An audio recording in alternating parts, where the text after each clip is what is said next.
Okay, well, welcome everyone, and thank you for signing in and joining us for funding opportunities with Community Foundation for environmental projects. You might have just received a prompt that yes, we are in fact recording this webinar, and that video, as we mentioned previously, will be shared after the fact. If you want to pass it along to other coworkers or colleagues, or just going to revisit some of the things we talked about. But we will also circulate the different slide decks that we are using. So with that, let's kind of dive in. So a quick overview here about the Zoom webinar software that you find yourself interfacing with. You'll notice a few options of how you can interact down at the bottom of your screen.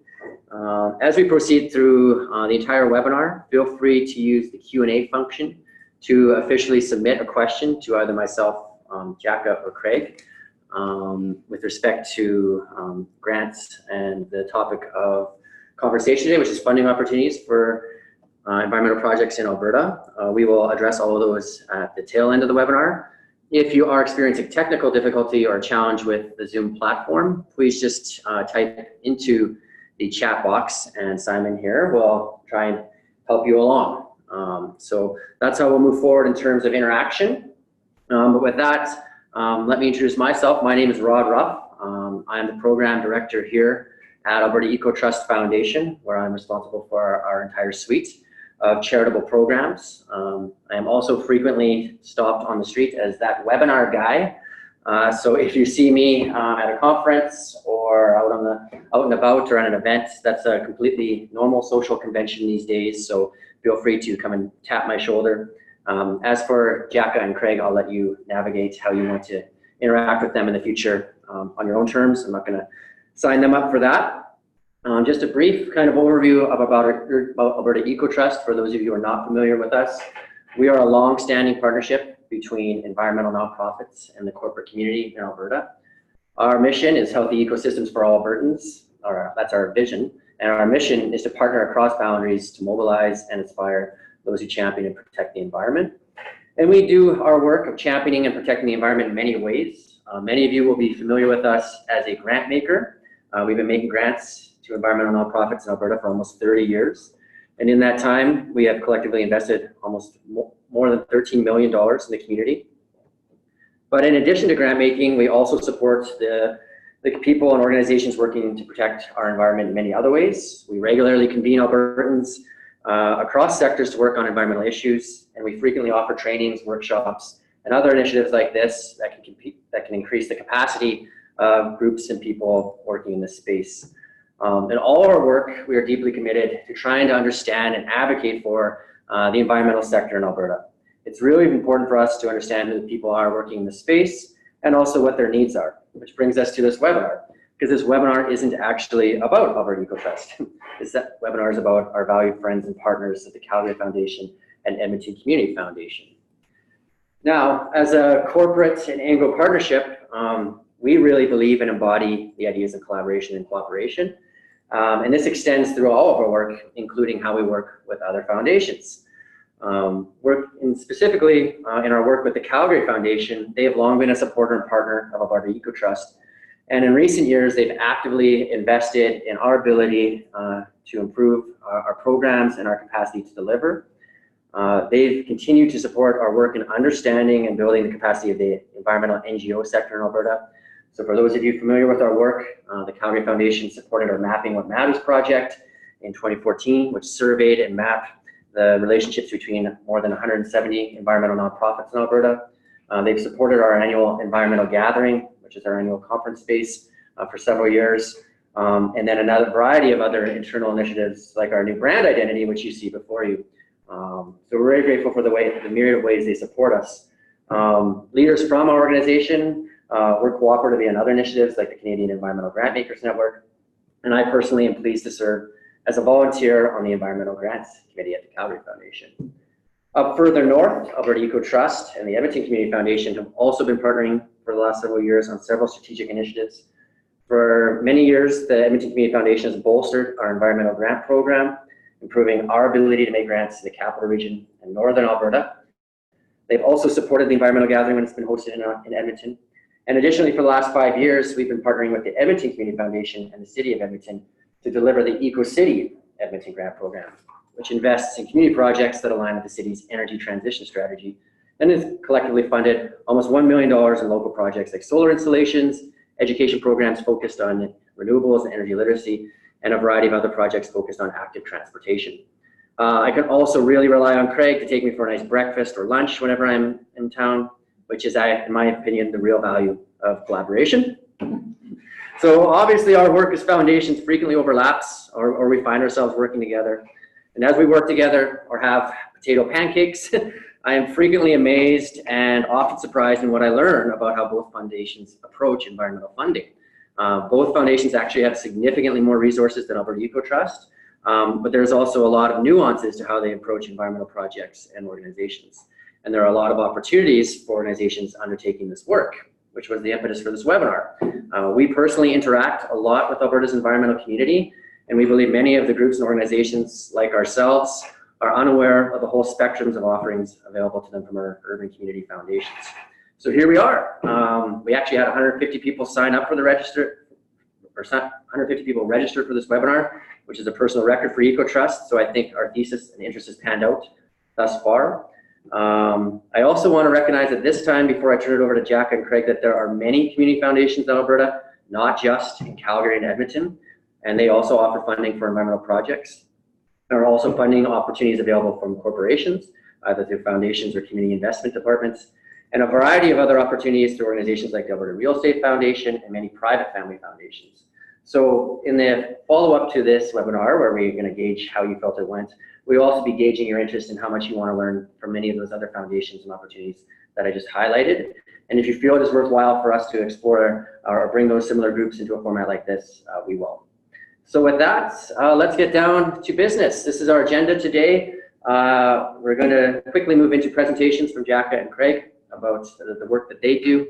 After that, I'm going to just moderate a quick discussion about writing impactful and successful applications, after which we will turn it over to you for your questions and hopefully close out a little before 1 p.m. So as I've mentioned many times, we have two featured guests today. First, I'm going to introduce Djaka from Calgary Foundation. She's a community grants associate there, and in her role, Djaka supports community partners through the process of developing project concepts and proposals for the community grants program.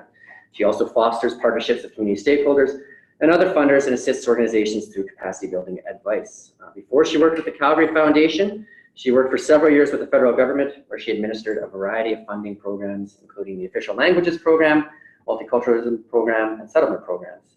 She holds a BA in Communication Studies from the University of Calgary and has completed the Project Management Certificate and Leadership Development Certificate from Mount Royal University. She was born in Montreal and now calls Calgary home with her husband and 2 boys and enjoys traveling with them whenever possible. Following Djaka will be Craig Stumpf-Allen, who is the Director of Grants and Community Engagement at ECF. He joined the Edmonton Community Foundation in 2005 as a scholarships officer and is now overseeing all of ECF's granting activities.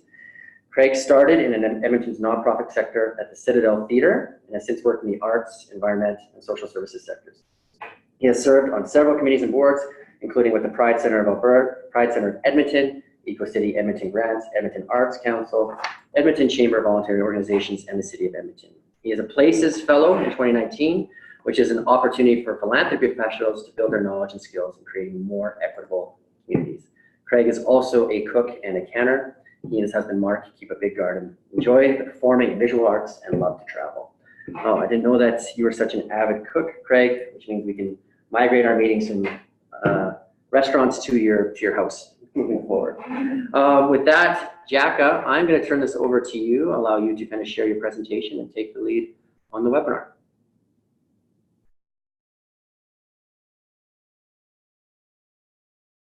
Okay, you can hear me? Okay, I'm just going to pull up the presentation here. Share. Okay. Can you see the slideshow? Just Yeah. Great. So I'm really happy to be able to speak with everyone today. and appreciate Ecotrust pulling together this webinar. It's a great opportunity for us at the foundation to reach out to organizations maybe we haven't connected with, or groups that we have connected with already, and just maybe provide some information about what we have available to offer. And really, we're looking to build relationships with different communities and organizations, and constantly interested in meeting new people and learning about the work that's happening in community and seeing how we can support it. So in particular, we're interested in supporting environmental organizations. So this is a great opportunity to connect with that in kind of a more targeted manner. So today I'm going to talk about our different granting programs that we have available at the foundation, but we're always happy to have conversations with anyone who has questions to see what could be a fit with what we're able to do. So I'll just start off with talking a little bit about where we grant. So we are the Calgary Foundation. We're a community-based foundation, but we cover Calgary and area. So that means Calgary, Banff National Park, Canmore, Rocky View County, the municipal districts of Bighorn, Foothills, Kananaskis, and Wheatland, as well as the First Nations of Treaty 7. So it's, a broader area, and we tend to say that we will cover up until where we bump up with another community foundation, and in some cases even overlap, and if we can work together. Who can apply? So since we are a registered charity, our grants need to be issued to other registered charities or other qualified donees. But if your organization is not a registered charity, then we do accept applications from charity, non-charity partnerships. So for that, we're looking for partnerships that are for projects that align with the charitable objects of the registered charity or qualified donee that's applying, and not just kind of a fiscal agent relationship. And there is a guide available called Working Together, and or Better Together, sorry, and it's a guide for charity, non-charity partnerships, and it can help to explain how to really set those up in a clear way so that the charity or qualified donee doesn't get in trouble with CRA. So also we support kind of, we're called a 360-degree grantor. So that means we support all aspects of the charitable sector, various sizes of organizations, from small grassroots to well-known multi-million-dollar charities, and kind of everything in between. And what we will support will depend on kind of the granting program that you're looking at. We do have 5 vital priorities that we've identified for our organization about 5 years ago. And these are areas where we look to have more targeted support in the community. And however, like I mentioned before, since we're a 360-degree grantor, then if your initiative doesn't fit with one of these vital priorities, it can still be eligible for granting. So the vital priorities are strengthening relationships with Indigenous communities, poverty reduction, living a creative life, encouraging mental health, and then pursuing a sustainable future. So this is where a lot of our support for environmental projects fall under. And kind of the 2 kind of sub areas that we look to really support but are not limited to per se, would be projects that educate and encourage individuals and groups to take action, as well as strengthen the capacity of environmental groups to collaborate and develop community strategies. So we have a variety of granting programs as well as a loans program. We have our community grants program, which is the one that I manage, and I will go into detail about the rest of these programs subsequently. We also have strategic opportunity grants, major and signature grants, grassroots grants, and then we have our Darrell K. Seaman Canadian Hockey Fund, and then impact investments.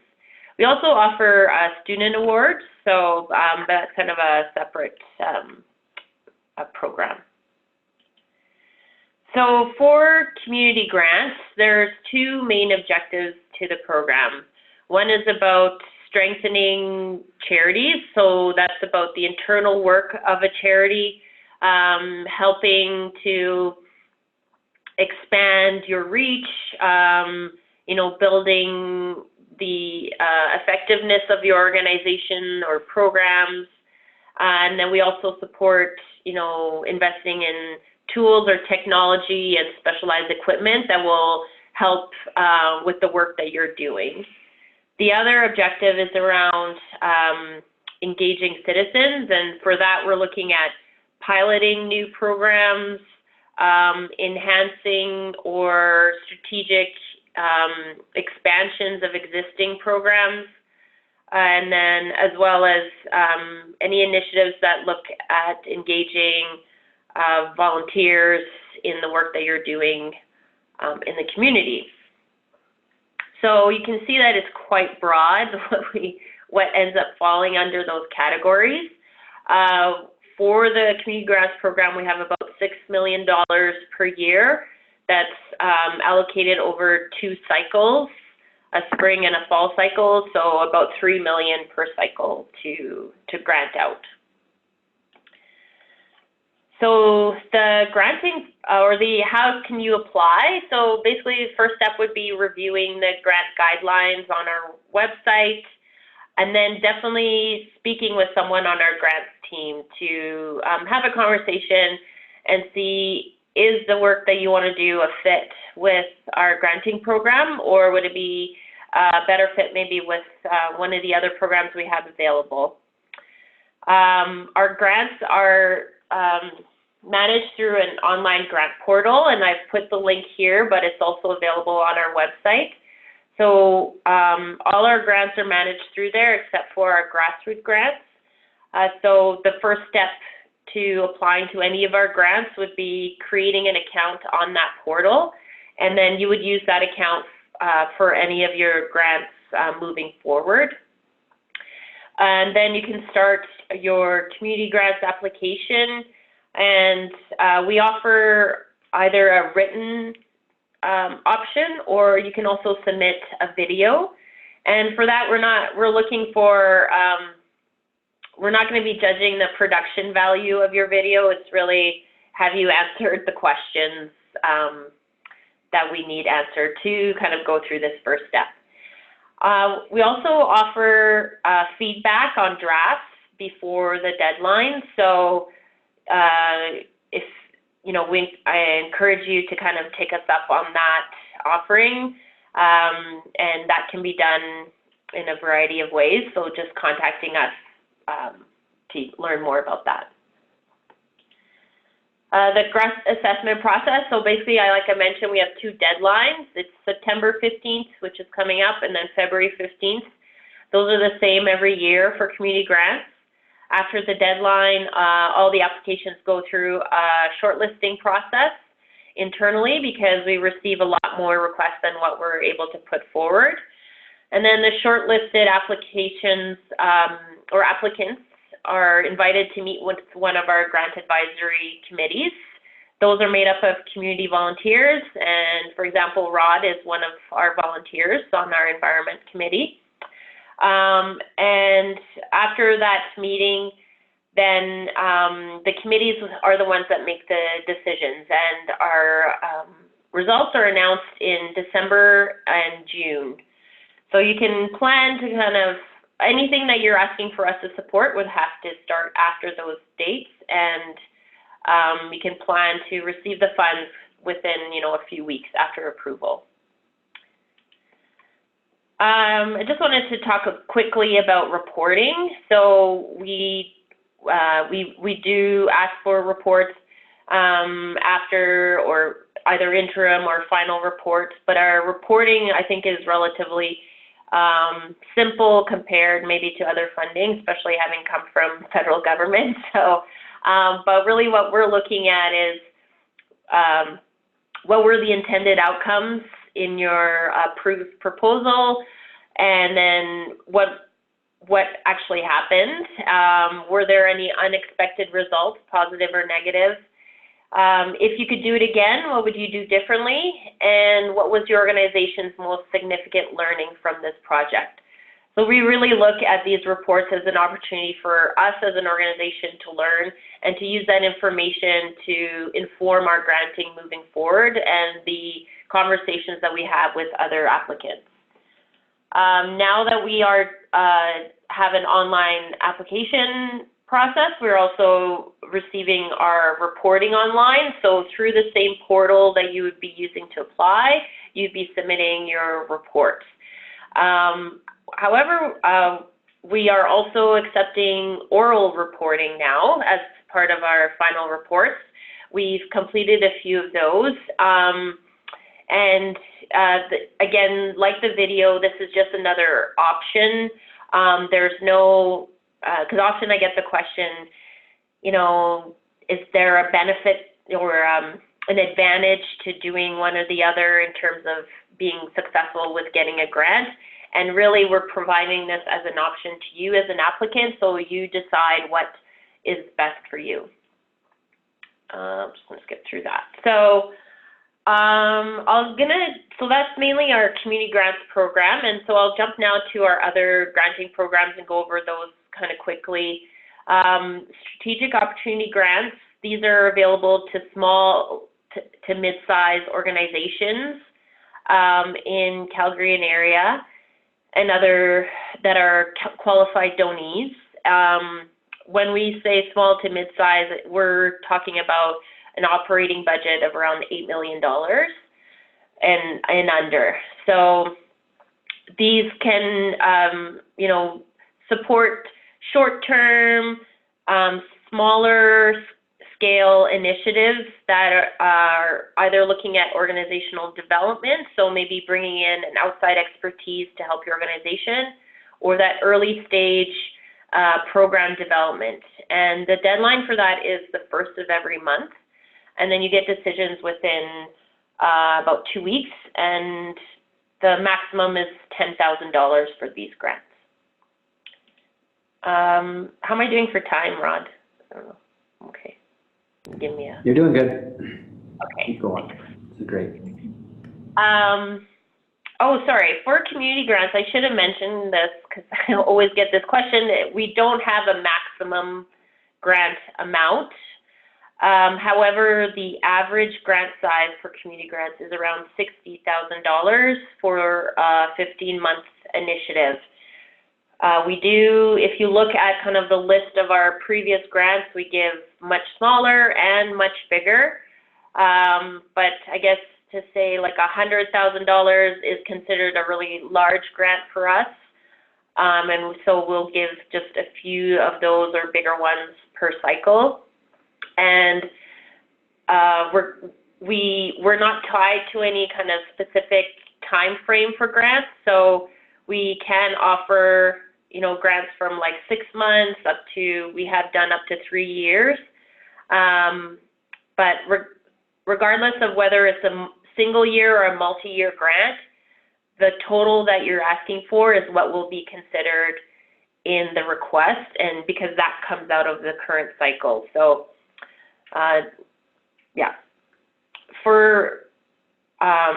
We also, have, major and signature grants.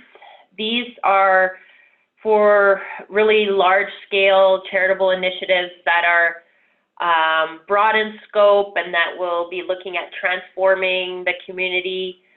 And when we're talking about major in signature, we're talking about grants that are about $1 million or 1.2 million. We give about 1 or 2 per year. And that grant would be, you know, looking at being maybe 10% of what the total budget. So, for example, major in signature grants were given to the new Central Library in Calgary, the National Music Center, the Mattamy pathway around Calgary. They tend to be capital projects. However, we are looking at supporting some large-scale transformational programming moving forward. And the first one that was supported along that line was the City of Airdrie Health Cooperative project to help make the City of Airdrie a blue zone community. So if you want more details about that program, it'll be worth contacting my colleague Ingrid. And the deadline is the 1st of every year, November 1st of every year. Yeah, and just often, people say, well, this is a major and signature initiative for us as an organization, but the scale of it is not quite at the level of major and signature in terms of what we're talking about. So just keeping that in mind. So kind of on the other spectrum, we have our grassroots grants, which are the difference with grassroots grants compared to our other granting programs is that it's intended for initiatives that are led by individuals in the community. So not about charity-driven initiatives, but more something where citizens are coming together to, create a sense of belonging or improve their community somehow with initiatives. And we have 2 programs under that. Neighbor grants, which go up to about $5,000 and have 4 deadlines per year.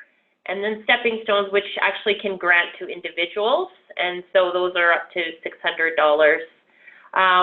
It's worth keeping these in mind, especially if you're working with volunteers, because they may have initiatives that they would like to apply for that are not necessarily tied to the work you're doing as an organization. And so you could support them in putting in this request. I'm just going to mention this one quickly. It may not fit with many of you, but you can help share information. So we do have our Doxyman Hockey Fund, which is intended to support amateur sports.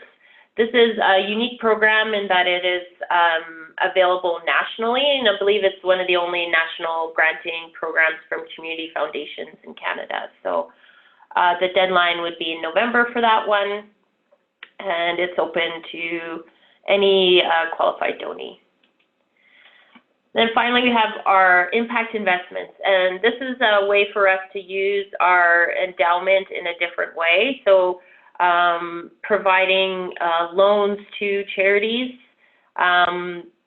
to support work that they're doing in community. And it can support 3 things. So either bridge financing, where you have, for example, a grant that will be coming in, but there's a delay, from when that would be coming in. And so you can apply for impact investment to bridge you over. Boosting kind of traditional financing that you are already getting from other traditional institutions. And this can be for capital or growth projects.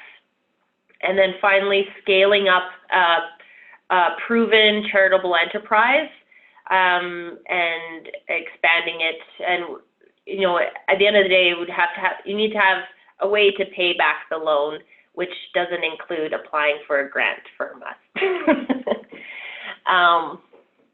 And then I just wanted to plug on September 24th, we're going to be hosting one of our Stories That Drive Action workshops. So these are available to any organization that would like to learn more about how to use storytelling in kind of a broad sense of the term to really demonstrate the impact of your organization and to increase the reach of your organization.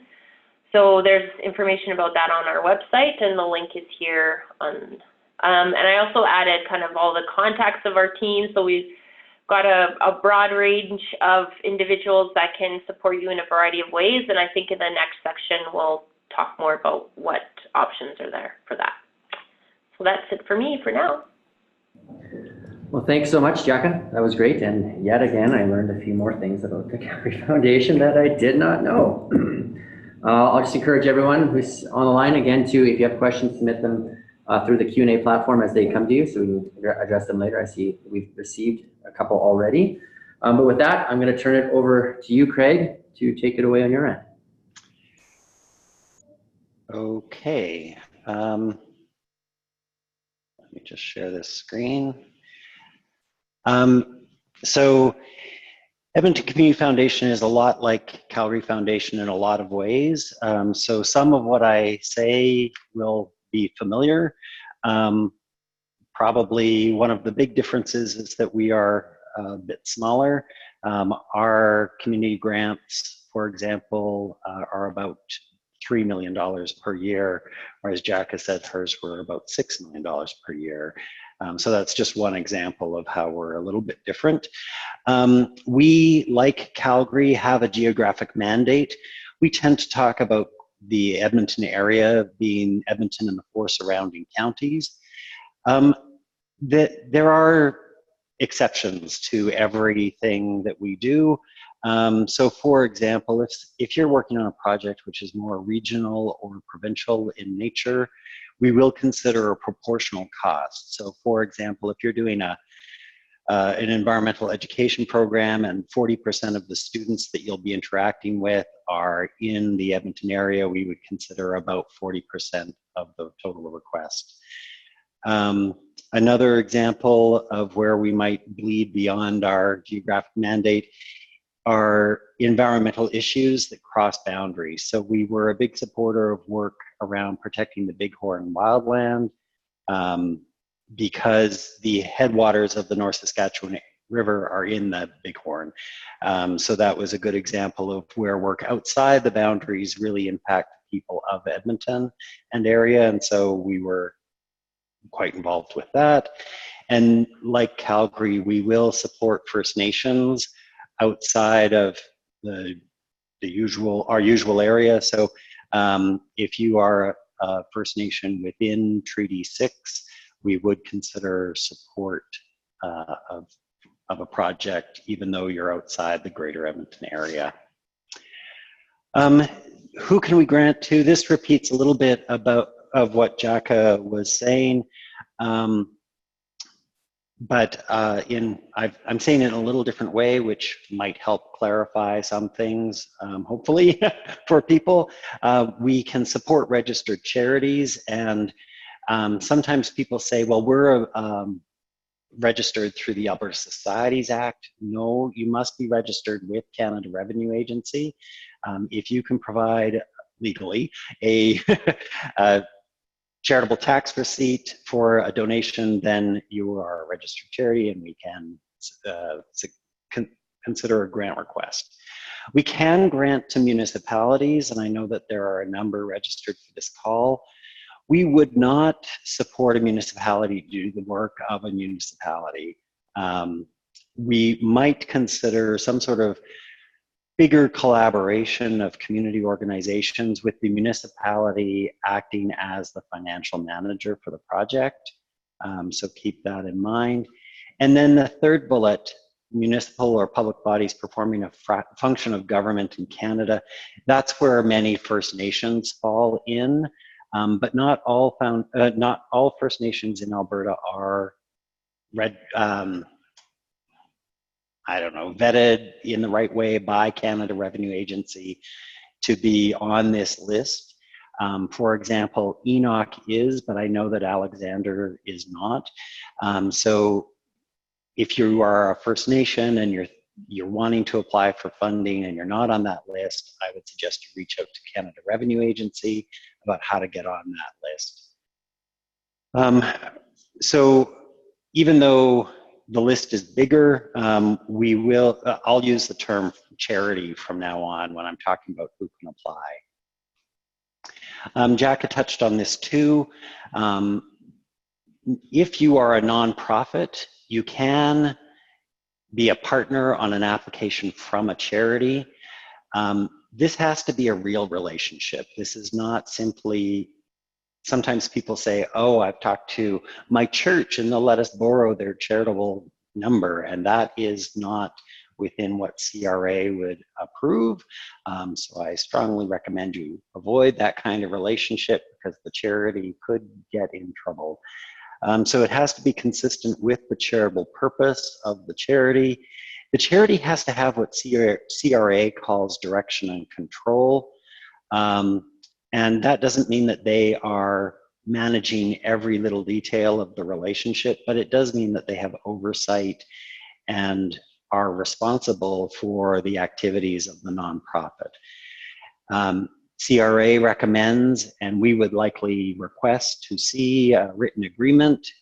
These don't have to be long or complicated. Most of the ones I've seen are 2 or 3 pages, and it basically just outlines who's responsible for what, and timelines and payment schedules and reporting requirements and all of that.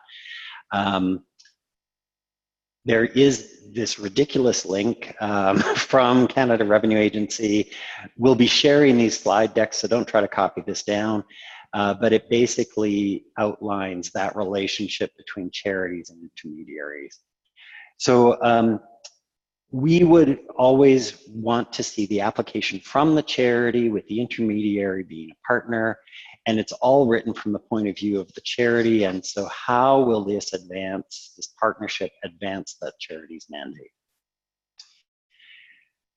We also have several grant streams. I'm just going to focus on 2. Community grants, first of all, are larger grants from $10,000 to $50,000 or $80,000, depending on whether or not we have an established relationship with your organization. Unlike Calgary, we have 4 cycles a year. We're on this hamster wheel where we're constantly accepting applications, reviewing applications, and just making decisions, and then we start up right away. Sometimes I look longingly at Calgary's 2 cycles a year, but the great news is that means that if you miss a deadline, there's always one right around the corner. Our next deadline we have a 2-step process, very similar to what Djaka just described for Calgary. So our next deadline for that first step is September 1st, which is right around the corner. And then quarterly thereafter, December 1st for funding after March 1st, March 1st for funding after June 1st, and so on. Most community grants are one time. In some cases, we will consider a second year, but that's only in specific cases. Usually, each charity can get 1 grant per year, so at most. So you can apply. If you are approved, then we would want to see you finish and report that first grant before you get a second grant. And then we have small grants.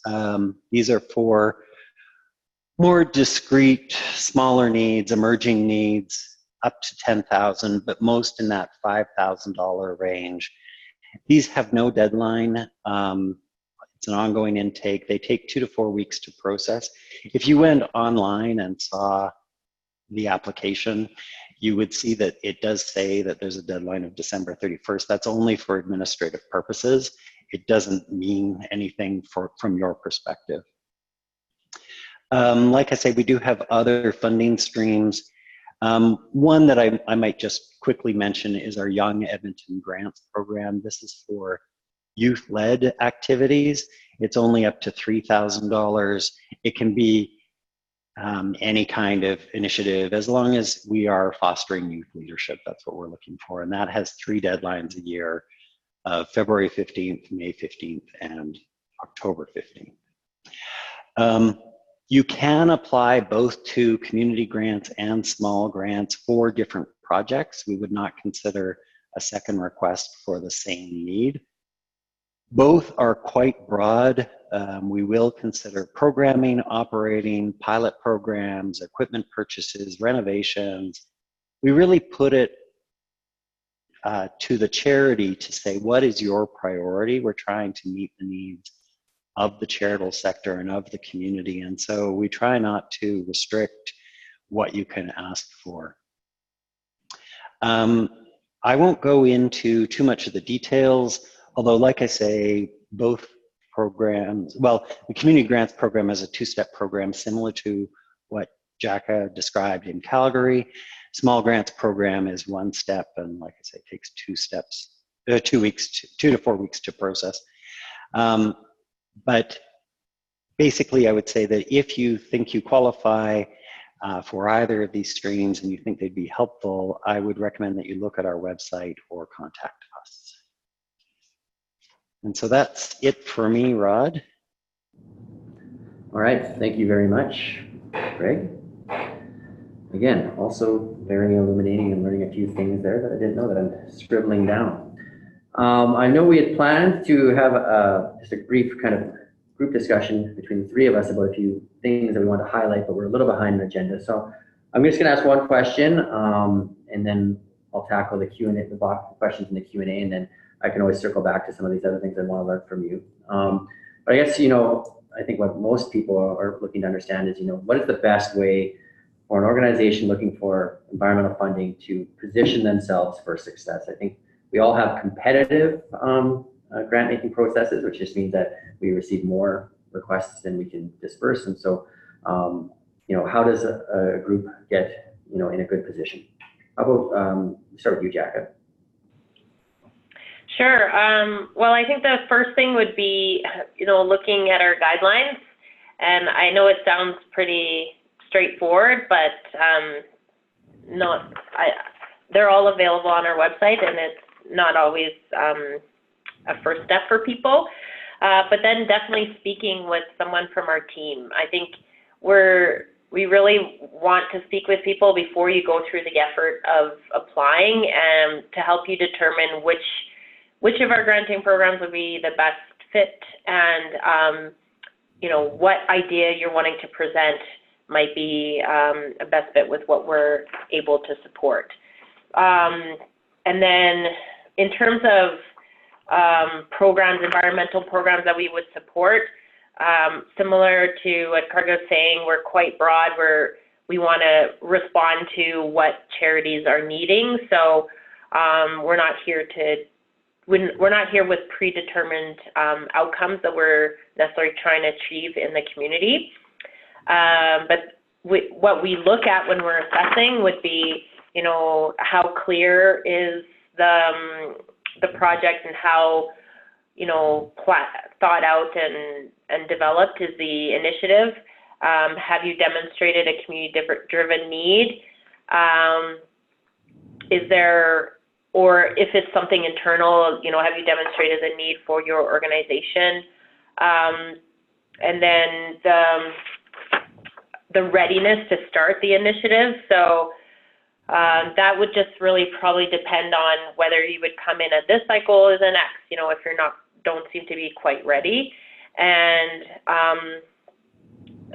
the last thing I would just mention is, if you're not successful, we're always encouraged to kind of connect with us and get some feedback afterwards. And then sometimes you can reapply for the next cycle. So.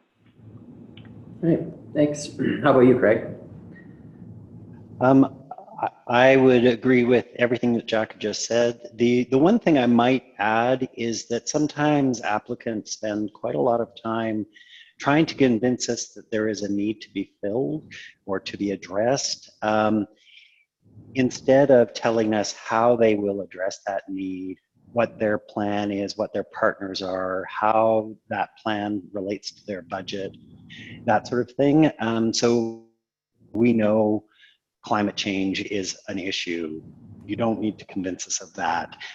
But what is your approach? How will you move the needle on that issue? That's really a gap that we see sometimes. But otherwise, like I say, I would repeat a lot of what Djaka said. Read the guidelines, talk to us. Whenever we offer questions, comments, resources, avail yourself of them. We see the difference in applications between those who do and those who don't. Great. Thanks. I'm really happy to acknowledge, Craig, that you think climate change is in fact a burning issue. With that, I'm just going to start pulling from the Q&A here. We had one come in from the chat box from Liz Ferguson asking if any of your grants support initiatives that include installation of renewable energy systems, for example, solar panels, geothermal, or other means to address climate change. So how about we start with you, Djaka, on that one? Okay, so I guess to answer that is any capital expenses that we cover have to be things that are directly related to program delivery that you're offering. So it wouldn't be necessarily for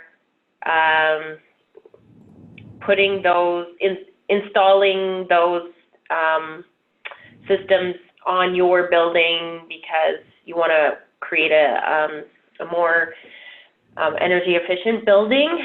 It'd be more about, I don't know, we haven't actually supported that yet, so I can't actually say specifically yes or no.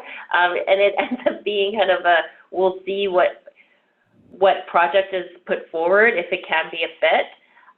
But to say that we would go out and in community and support a variety of, you know, like a big number of solar panels and geothermal systems, I don't think would be a good fit within our program. So.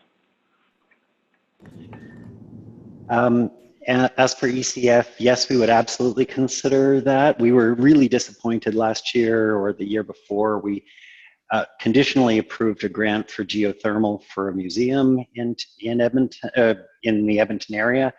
And they just couldn't get the approvals together, and the project sort of fell apart. But we would absolutely consider solar panels, energy efficiency, geothermal. I will make a plug for the EcoCity grants, which will also do that.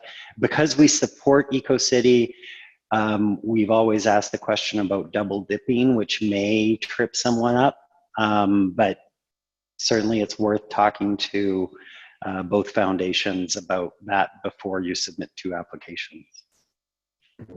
Yeah, I will also throw that plug in there for EcoCity Edmonton, where we have supported a numerous amount of renewable energy system installs. But similar to what Djaka was wrestling there, is that we're often looking for, you know, work outside of just the basic infrastructure installation, and that we want to see how you're leveraging this renewable energy system to help achieve your broader mission. And it's not just the fact that you're saving money on energy bills. It could be a community learning point.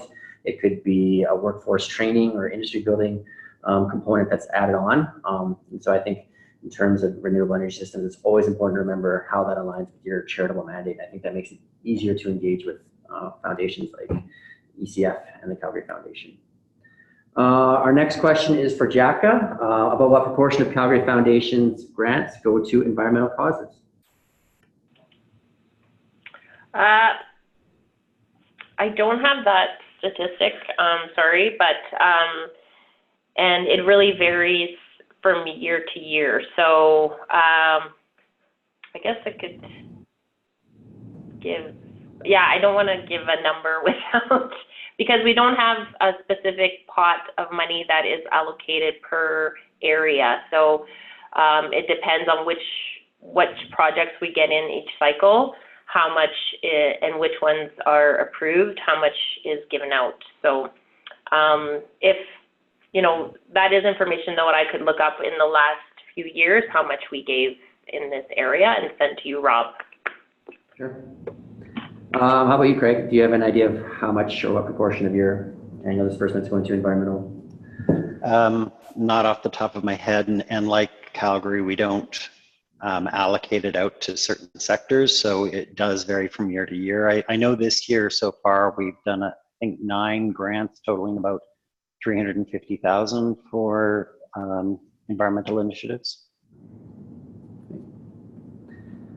All right, our next question, I think this is going to be a very interesting one. Comes from Kimberly Nelson. Well, let's just reverse it here. I'll start with you, Craig. Would there be an opportunity to look at grassroots attempts to advocate for election reform in Alberta?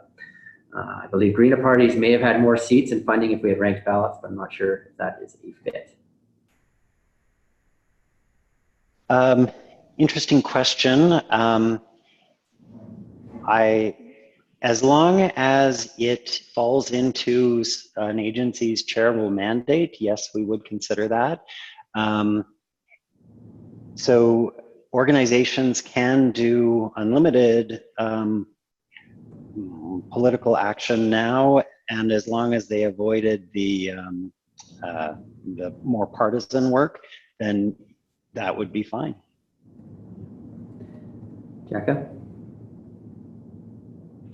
Would be the same here. So, yeah, as long as it's aligning with the work, the charitable objects of the organization, then, and it's remaining non-partisan, then it would be something that we could look at supporting. Yeah, I think, you know, it's always a tricky area, and it's always really good to talk to foundation staff about your project, because I think we generally have a pretty good handle on the laws, although they're changing all the time, but it's good to have that conversation in advance. From Michael Bernard, there was a question about the ECF supplying grants to community organizations such as community leagues that are registered not-profits, but not registered as charities, or possibly in a project involving a partnership between such organizations and the city of Edmonton. I think Craig did get to this a little bit in his presentation, but can you talk maybe about your experience in supporting community leagues, if you have at all? There are 6 or 7 community leagues in Edmonton that have charitable status, but most don't. And that does create a bit of a problem as far as accessing funding from us. This is part of the reason that we got involved with the EcoCity grants that we've talked about, in that community leagues can apply through that program for funding for environmental initiatives. The partnerships that I talked about between charities and intermediaries are an option. It depends on the type of project and the relationship, but it would be something to talk to us more about. Great. Djaka, you have any comments about the situation in Calgary, I guess, in community associations, and have you been supporting them in any way? Yeah, well, there are a few community associations that have their own charitable status, so in that case, they're eligible to apply. Otherwise, it's about partnering with charitable partners for an initiative that aligns with their charitable objects.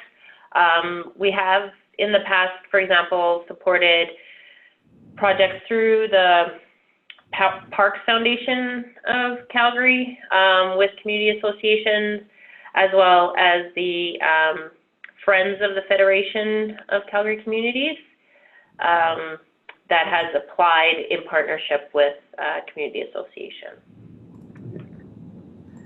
All right, next question is for Djaka. If an organization has several initiatives, say one from a tactics and delivery point of view and one from a long-term strategic perspective, that they hope to acquire funding for and that align with Calgary Foundation Community Grant Stream, are they able to submit more than one proposal? If so, is there anything from your Calgary Foundation's perspective that organizations should consider when submitting multiple applications? Yeah, so I went over a number of granting programs that we have, and each registered charity can only apply to or have one grant open per program at a time.